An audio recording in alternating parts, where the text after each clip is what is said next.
I'm Corinne Schaefer, and welcome to Create Outside the Box. In this episode, we will be speaking with artist, soprano, actress, and photographer Anastasia Zuzmann to discuss how artists thrive in multiple disciplines and what future projects lie ahead.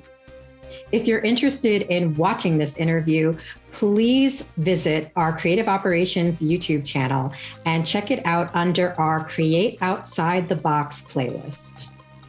Soprano Anastasia Zuzmann trained at several prestigious Moscow conservatories before completing her classical training in the Netherlands at the Conservatorium van Amsterdam and the Dutch National Opera Academy. An avid concert performer with stage credits in opera and operetta, Anastasia moved to Hamburg, Germany, where she was a member of the ensemble for both Andrew Lloyd Webber productions of The Phantom of the Opera and Love Never Dies. She's now taken on a new role, one of photographer, with her studio Zuzmann Photography in Hamburg, Germany, where she translates her talent for drama and storytelling to the camera lens. Welcome to Create Outside the Box, and I'm really happy to introduce Anastasia Zuzmann. I'm so happy that you're here today. Hi, I'm so happy to be here. Thank you for having me today. Cool. Yes, I'm really excited to sit down and talk to you about all of your different artistic projects and everything that you've got going on. But before we get into all of that, we've known each other for quite a long time, and it might be interesting to tell the story of how we've met and all the various projects we've contributed to through the years. So we met here in Hamburg, actually where I'm right now, and it was in Phantom of the Opera. I think you've been already 1 year before me, right? You started this project like together with from the beginning on. And first time when I met you in Cantina, actually. Oh, really? I think we met all together after our rehearsals for new singers. Yeah, I guess so. It was something. And you guys, it was weekend, I think, and you guys was like in Cantina. And I mean, it was all overwhelming, I must say, because it was like a very big first time being like festival in a musical. I have no idea what is that. I had no idea how to do it because never done it. Because you, like me, come from an opera background. And so from being in opera productions to musical theater, it's a little bit different. Yeah. You see, I wouldn't call myself like an opera singer. I would say classical musician because I never consider myself really like an opera singer. Mm-hmm. And I mean, I just tried it with musical, simply because we all try to work for something, to search for something. And I got there. And I think it was the best experience in my artistic life, one of the best. And of course, with so many people, I'm getting in touch and we become friends. Like we're friends. And I think this is the most important part of being in this kind of big productions, that afterwards you're connected through your life, if it's possible, if I can say it. Yeah, I think I've had this conversation with Norbert and with other dear friends that we've continued to collaborate and work with. And it was a very special experience because not every time that you come together to create something like a show is everybody best friends. And the whole thing with Phantom is you have the Phantom family, and you can laugh about that, but we really were a family. As you said, you came in the second year, but it didn't take you long to become part of our family and our dressing room. And we just had so many fun memories. And then after Phantom, you went on to perform in Liebe stirbt nie, which is Love Never Dies. That's the quote unquote sequel to Phantom. So you were still in Hamburg. And then once Love Never Dies wrapped at that point, Seychelle and I had formed Opera on Tap. And you performed with us for many, many concerts and supported a lot of our shows, helped us with some of the backstage production stuff with Opera on Tap. And then you've also continued on with us with creative operations. You were instrumental in helping out for the videos and also very early on when we were trying to kind of get a feel for the music. You were our initial Cheshire Cat. You've also helped us with recordings of the White Rabbit. So basically you play a lot of cute animals, but I'm telling you, I constantly play either some kind of weirdo cycles or animals. So it's just works, you know. Psychos or animals, or psychos or animals, yes. But yeah, we've just been collaborating ever since. And I hope that even though I'm in the States right now and you're in Germany, that continues. And because I enjoy working with you a lot. I hope you come back one day. Yes. At least for a visit. Exactly.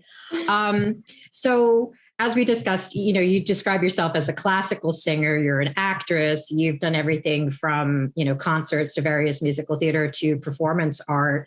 And you are an artist, but most recently you've added another title to your resume as photographer, and you have your own. Yes, you have your own photo studio in Hamburg, Zuzmann Photography. Tell us about that. I would say it's something that I just allowed myself to do. It's like, like any artist, we are not just one thing. I think most of the artists, we have so many different colors and want to be so many different directions, and sometimes in the same time. It probably not always work together, but we try. And you're also a creative person, yeah? I saw your drawings, what you did for the project for Alice. Like, this is amazing, in filming.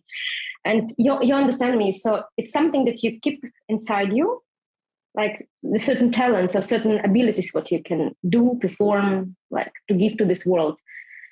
And one day comes and you allowed yourself to be this person. You know what I mean?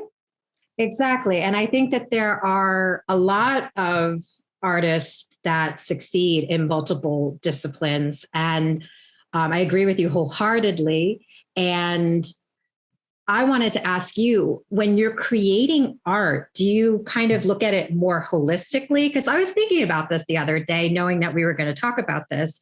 And I think that some people maybe compartmentalize when it comes to art, like, this is my role, this is what I do. And I think those artists who dabble in different disciplines and different genres are sometimes having a bigger picture look at whatever they're creating. And so therefore they can combine, whether it's movement or visual, they have all of that in their head, no matter what they're creating. And on that note, how does being a singer and an actress affect your photography, and how does your photography affect your performances? It does help a lot. I've never noticed it, but for example, from the latest shooting, I found myself being a lot as an actor. And what it's like, each and every time when you photo shoot someone, most of the time person knows or has an idea what he or she wants to do or be, some kind of picture in front of their face. And of course, when you have it in your head, it's one thing. But when you want to bring it into reality, sometimes it doesn't look good, or it just doesn't work. And then there's the moment where you try to collect this, how you say it, you try to collect this or create some kind of character for a person. So technically, I do photograph a person, but it's always a little bit of the character of something. It's like a little bit of spices of something what they want to be. I don't know, some style from 30s, New York of, 30s, 40s, or France, romantic mood or something. It is like a person behind me. Yeah, the human, the mortal person, and a little bit of the color of the character. You know what I mean? It's a mask, yeah? It's what actors does on stage, yeah? And this, what I found out very helpful for my photography job, that I can lead the person, or I can move it or take it from the inside and bring it outside. And this is very helpful. Like a director. I agree with you completely. I know anytime that I've done a professional photo shoot, I find it almost easier than just the snap candids that you would do with friends, because whenever I'm in a photo shoot, I treat the camera lens as the person I'm acting opposite. Yeah. And I just try to channel all of my energy into the lens as a character. And it also, I don't know how it is for your subjects, but it it helps me also get through any insecurities or self-consciousness. If you have the focus of being a character versus how do I look in this picture? How is this coming out? Yeah, this is the thing. You shouldn't think about how you look, but I mean, you're an actress. You know how to work with this. You know how to be on stage, in the moment. You know all this technique. Most of the time, people who are not actors, sometimes they can catch it intuitively, a little bit with some kind of feeling, but most of the time they don't know. I think they're a little bit scared, they're confused sometimes because, I mean, it's awkward to be like, and something is constantly blinking in front of you. And this helps. For example, recently I asked today one client to have an inner monologue.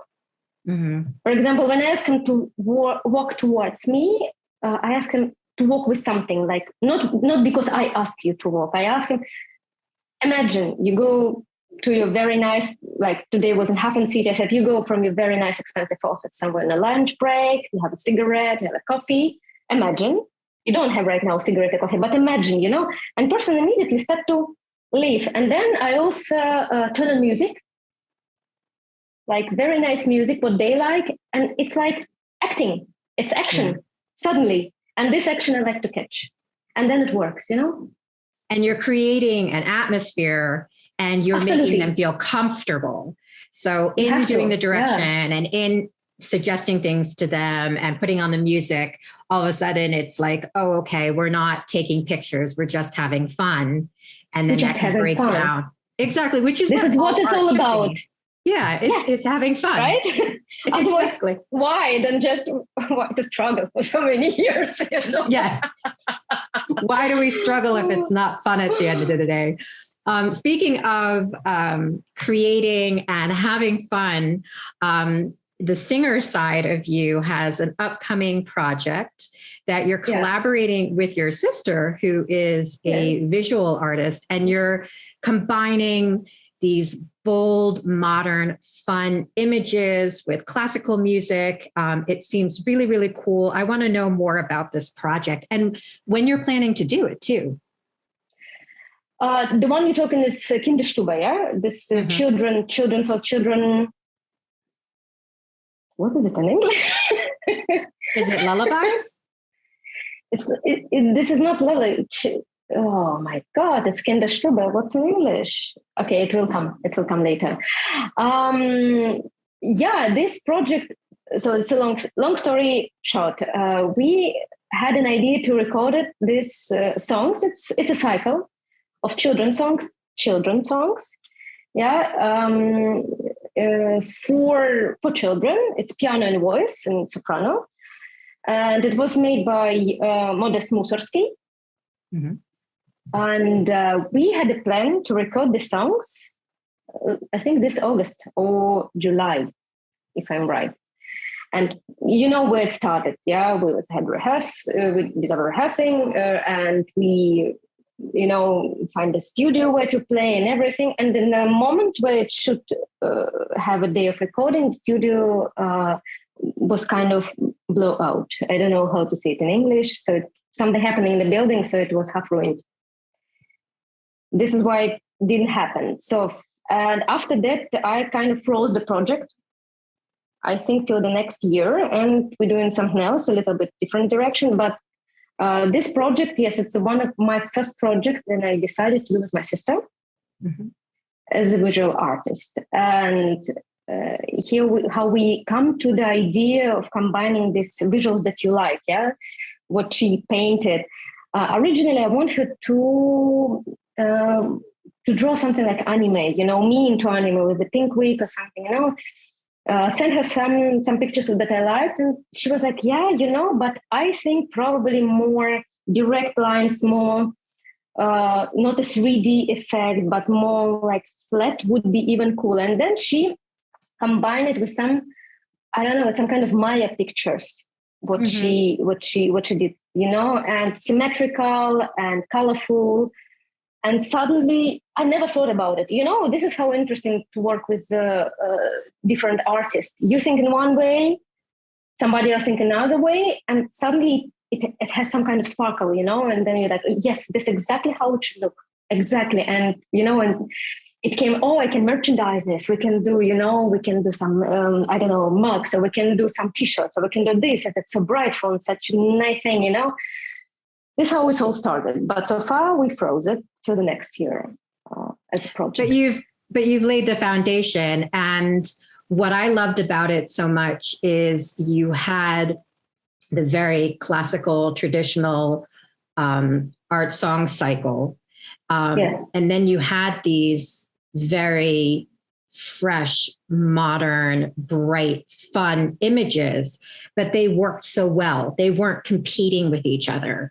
And it, to me, was a way of updating the music and updating the song cycle while keeping its integrity. Because I find a lot of times with the classical arts, especially something like opera, in trying to update it, sometimes the integrity or the authenticity of the piece is lost in trying to make it modern and cool. And this, to me, just felt like a more organic way of combining those things.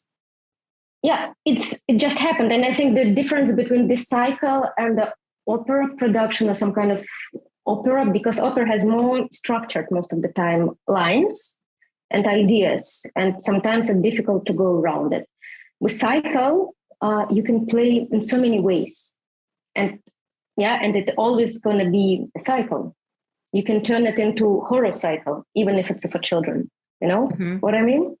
You can turn it into political road, although it's for children. It's just a name for children, is what I said. Mm-hmm. Although we think it's not written for children. The text's also not for children. It feels like it, It's a little bit more sophisticated. It reaches a broader audience.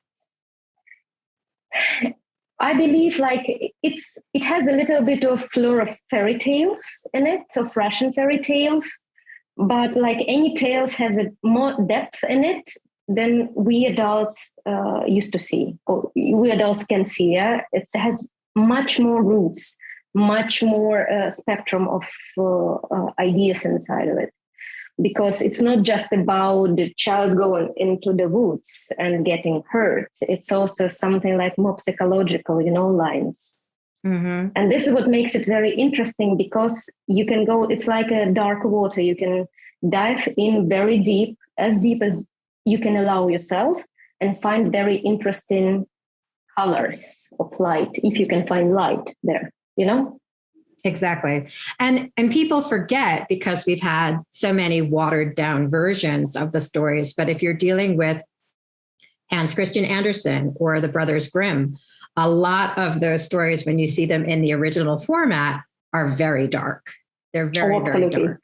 Very scary. They're very scary. I mean, they're not the Disney version for sure. So I can imagine the Russian fairy tales are in that kind of way, being very dark and psychological and layered.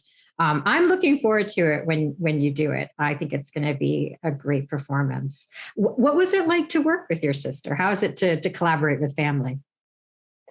With my sister, it's easy. For me, it's easy. And I trust her fully with my whole heart and my brain, with everything, because she has an ability of see the lights, color, something that I cannot see sometimes, and somehow her ideas, even if she lives in Russia, but her ideas is so different from what I used to see in like Russian artistic field. So modern, so I don't say for the whole Russia, I don't say for the whole business, the music business, but it's not traditional, It's not just black and white. It's like, what if we can do? What if? It's always, you can have this question: what if we do this, or what if that direction will be better for you? And I love to work with her. She's really great artist. Yeah, it sounds like she's extremely innovative, and she pushes you to be innovative with her. Yeah, exactly. And I think we all need people that challenge us in the best ways, Yes, always. always. I think this would help you as an artist to grow more. Mm-hmm. And to remove the shores or glasses or whatever you have. And, yeah. Exactly. So your sister comes in it, with innovation, and one of your talents is intuition. And you use your intuition to guide yourself, but also your artistic choices. And I think that's everything that artists are hoping to do, is kind of get to that inner voice of what I want to say. How do you block out all of the noise and get to that intuition? How do you guard that? Do you have any practices that you do? Is it something that just comes naturally to you? I just stop blocking them. Because I found out the more you block, the more energy you spend of just holding a door. Well, it's technically just let everyone in. You just open the door, say, hey guys, it's not my thought, it's not my thought, it's not my thought. It stay here for a little while and will go away, from one ear or to another. I don't block anything anymore. I used to have some meditation technique. I used to have some kind of affirmation thing. But it's all like very little, very here, Mm-hmm. And when you just like, okay, we will die one day. Okay, come in. It's okay. It's not mine. And it's like it goes through me. Because we live in a society where we cannot be completely covered with a protection field. You can have your like aura or something, that protect you, but you anyway interact with outside world, and you're not a monk, or you cannot put yourself somewhere in a cave and say, okay, from this time to this time, this cave doesn't work, and turn it off, and it's not how it works, especially for artists. Mm-hmm. This is what I say, the more you allow to come into yourself, till a certain moment, of course, the more you also can take from it. I was just thinking, when you were talking about that, it sounds really smart, because you take the power away from that outside noise, because you don't make it something that's forbidden or bad. You let it in and you're like, okay, I hear you, whether that's fear or doubt or negative criticism. Yeah. You're like, okay, but I can choose what I'm going to let stay. And the rest of it, as you said, can just kind of, go through you. Yeah. And I think that that's important for artists, because I think that this past time that we're, coming out of, and it's a slow coming out of period, I think it's been beneficial probably to a lot of people, because they've been able to achieve a kind of monk-like existence, whether they want it or not, where they maybe had the opportunity to think about not only what they want for themselves as artists, but what they want for themselves as people. And you're right, you can't stay in this protective bubble as a person, and you can't stay in this protective bubble as an artist.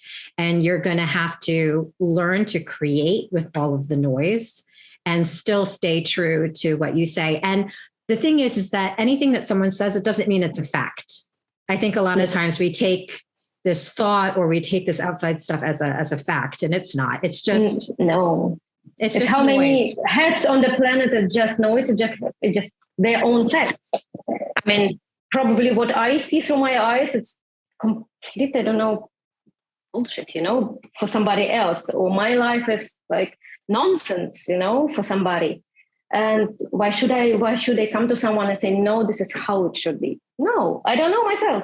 I don't. In the moment when it's also like on stage, Corinne, I think it has similarity. The normal life and stage life, it has something. In a moment when you're on stage, you should not know. Sometimes you should not know. I mean, your role, but to make it work, you should not know.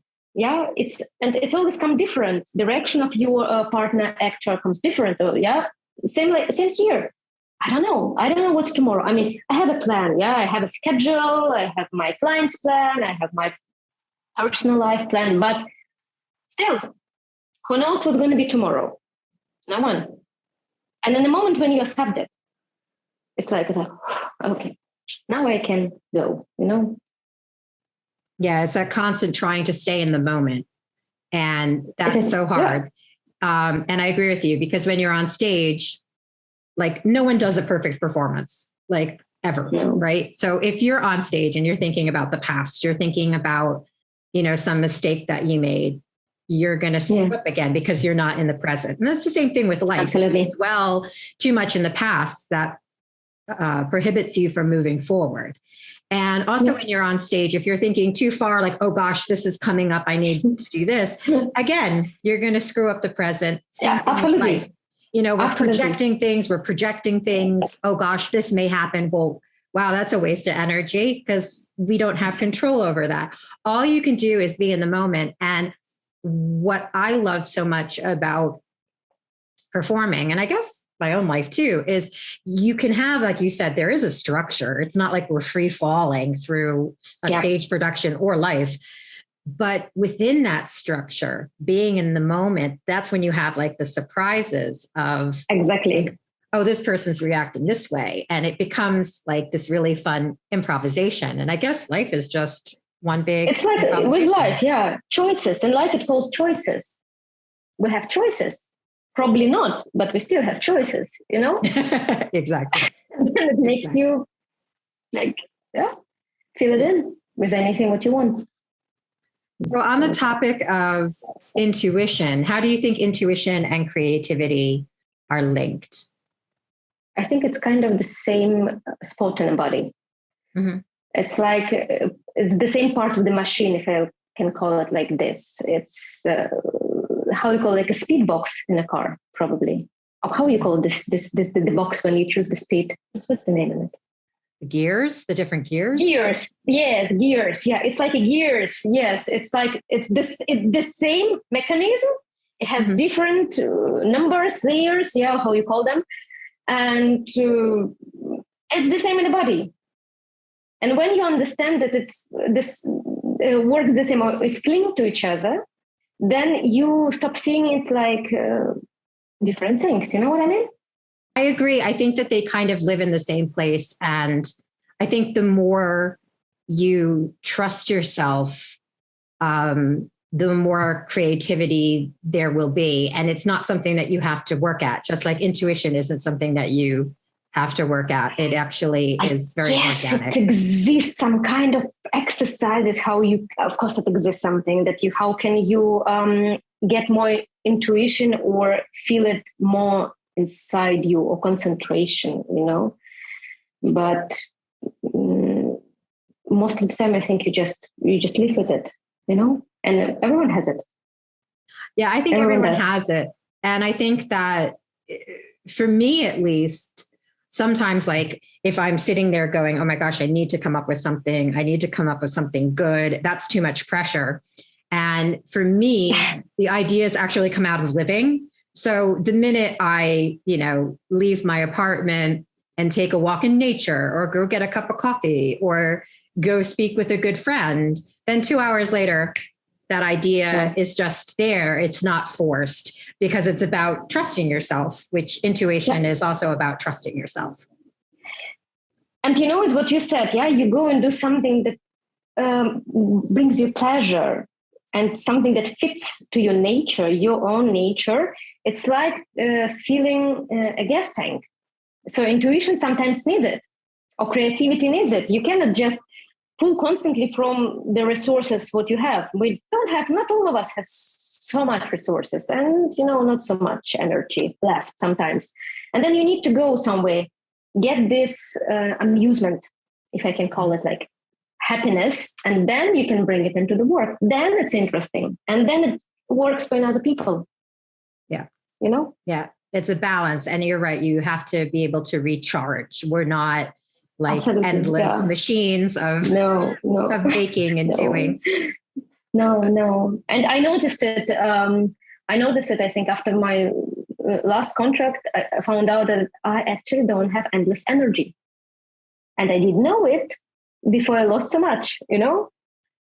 And it's difficult to bring it back. And then you start to think, you always have to recharge, or you always have to be careful.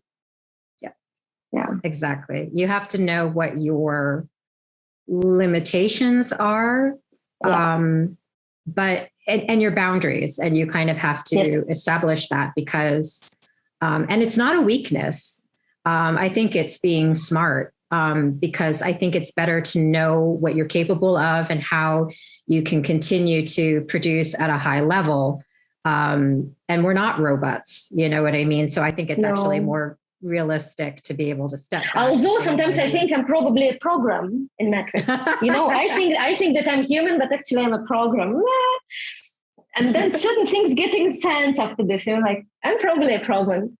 Yeah, now I go and have coffee. Then Well, as an artist, like how interesting is your art if you're not living? Because if you can't make it relatable to something in your life, if your life is just work, how do you create art with that? You know what I'm saying? So we have to have the balance of the personal, and that's why all of the really great teachers or mentors that I've worked with were always like, go to an art museum, read a book, study history, because that's where you're going to be able to draw on when you're creating art. I just was talking about your mentors, going to museum, history, books, and one of mine, good one, said, just go and have beer, and you know what helped? Well, because again, you have to enjoy.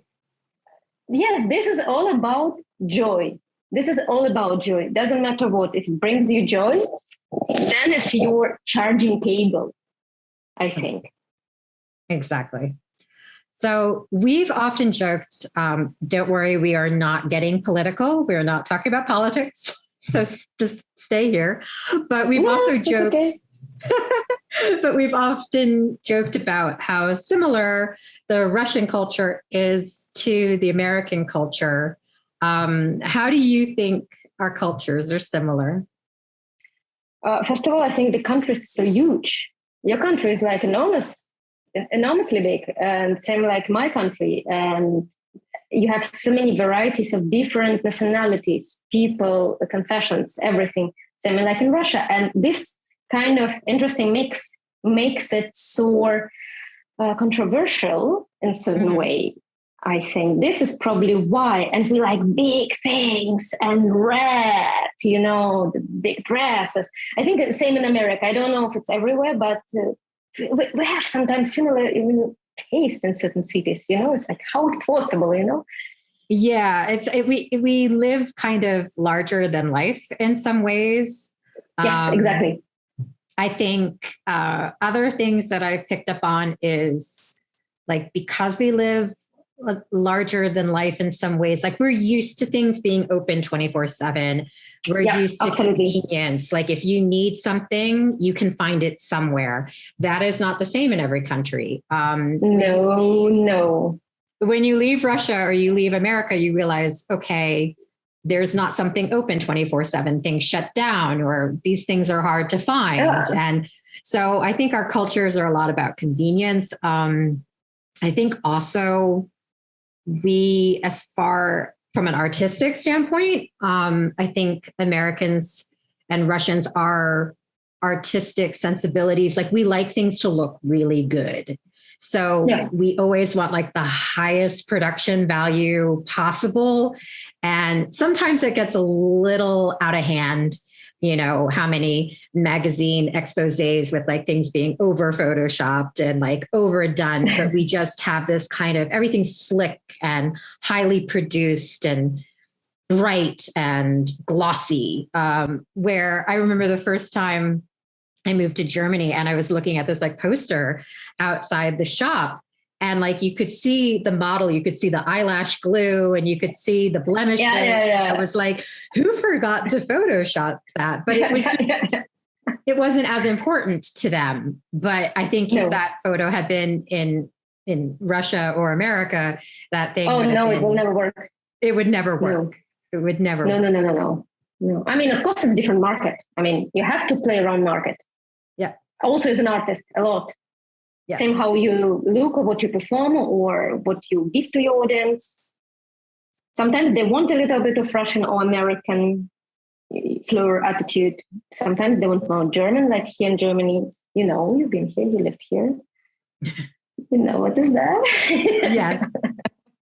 It is. It's like it's its own language in itself. You know, there's learning another language and speaking another language, and then there's the cultural differences, and just, you know, audiences respond differently. They want different things, and that's why it's important as an artist to be open and flexible and to listen and not always be like, you know, it's a hard line, because I think as an artist, you need to know who you are and what you're representing, and you can't be wishy-washy and changing for everybody. But I do think that you need to be, you know, smart as an artist. If you're going to present a work or a concert in different countries, you have to think about that audience and what they're going to be receptive to. Yeah, your niche. You have to always concentrate on your niche. And each and every country, I think it's a little bit different. Mm-hmm. Exactly. So you have the song cycle has been put off a little bit in the future. You have tons of bookings for photo shoots and lots of. I'm free tomorrow. You're free tomorrow. You've got one day off this week. But what are you know what I'm gonna do tomorrow? What? I'm gonna watch Twilight because it's October, and I want to go for a mood of Halloween. I know it's a stupid movie. I like it. I do like the costumes, everything. I mean, the colors. This is my inspiration. Yes, your inspiration is Twilight, and it plays into the American production of looking nice and pretty, and yes, after death, yes. But besides taking off tomorrow, like what future projects do you have? Do you have any future concerts coming up as well? Yes, we're planning with the same pianist, Vera Bogdanchikova. The one what we had photo shoot yesterday in your dress. Beautiful dress. For our listeners, I gifted Anastasia some of my old dresses, and I'm looking at social media and I'm like, that looks like my dress. That looks really familiar. That's funny. Someone else has it. And then I went, oh, that's right. I gave it to Anastasia. But this is the cool. Yeah, I realized too, I bought that in, I think, 2007. So it's probably considered vintage at this point, which is it's just sad. No, I mean, it's cool. It's timeless. It's a timeless. It's alive. It's alive in the pictures. Alive in the pictures. And she plays, she works at the Staatsoper in Hamburg. No, her husband works in Staatsoper. Okay. So no, she's a freelance and coach, and opera coach. Okay, that's great. We're gonna have concert in the end of November or beginning of December. It's mostly gonna be French music, and it's kind of City of Girls concert. You know, with this atmosphere, not exactly like this direction, but it's something about female energy, this beauty, what we can bring into this work, you know, not feministic. I mean, I don't have anything against feministic ideas, right? But it's a little bit more, softer. Mm-hmm. This is where we want to go with the music. And this why we did this shooting. And I would like to, of course, make some kind of brochure or flyer, mm-hmm. and posters. And if this project will work, then we want to bring it further to further locations. So we'll see. Yeah, some Russian French music. Tour. Very nice. Oh, tour would be nice, but probably too complicated. You start small. Once you have the program, the program, you can always find, another location. And I'm assuming that you're going to be recording it. Will you be streaming it possibly, or? I would love to. Yeah. But first we're going to do it. Where is my studio? So in the same location. I will do it small, simple, just to go through the program, like try out, and then we'll see. Also, we need to figure out how it's going to be in the future with this Corona rules and how many people we're allowed to bring into some, concert hall, for example. If I would like to rent something, you would like to bring as much as possible. And I don't know yet when it's going to be back to normal, Yeah, I think that that's been in some ways more frustrating than in the beginning. Like we're having this conversation October 2021. I think as scary as things were, there was a period of time in 2020 where everyone knew what was going on. You could not do anything. And now as things are moving forward and things are supposedly getting back to more normal, I think it's harder because it's like you don't know if you should walk or run. You don't know if you can really have these solid plans. And that uncertainty does add a lot of stress. And I think that contrary to a lot of the things that you're seeing, that there is still a certain amount of caution. It's very important that we support live arts and live performance. But at the same time, I do understand that audiences are wary. And I do understand that the theaters themselves are wary because they've been closed for over a year and a half, and they can't afford to take a lot of risks at this point. And I think we all kind of were expecting, okay, then this is going to be done. And then it's over. But I think, reality is that these transitions always last a little bit longer than we would like. And I think that the true test is going to be how the winter is. I think if we can make it through the winter without a lot of disturbance. I hope so. I really hope so. I hope so. Because I miss all of this stuff. I'm trying to support where I can because I miss an active performing schedule. Yeah. So thank you so much for taking the time. We done. Today. That was painless, right?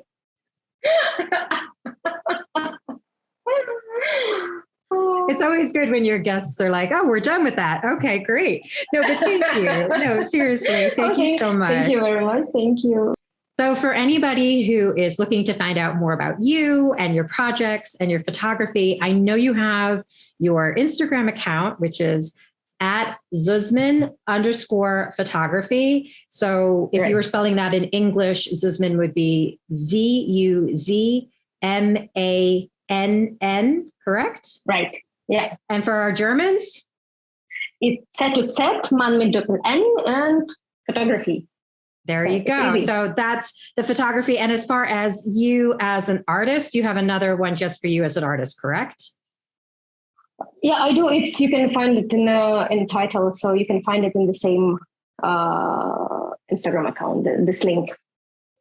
Okay, so you just go to at Zuzmann_photography. You go into her bio. You can find everything about her other profile for her as an artist. Any plans for a website in the future? Yes, of course, definitely. This is what I'm working on right now. Yeah. Definitely. Okay, but if anyone wants to get in touch with you to set up any photo shoots, they should check you out on Instagram. You're on all the time. You always have fun stories, fun reels. I technically live there, yes. You technically live on Instagram. Yes, I do. Yeah. Well, I hope people will check out your work, check out your music. I will talk to you soon. And thank you so much for joining me today. Thank you very much. Thank you. Thank you for joining us for this episode of Create Outside the Box. Please follow us, like, and subscribe on Spotify, Buzzsprout, and now Apple Podcasts. And check us out on our Creative Operations YouTube channel, where you can subscribe to watch our interviews. For more information about Creative Operations, please visit www.creative-operations.org.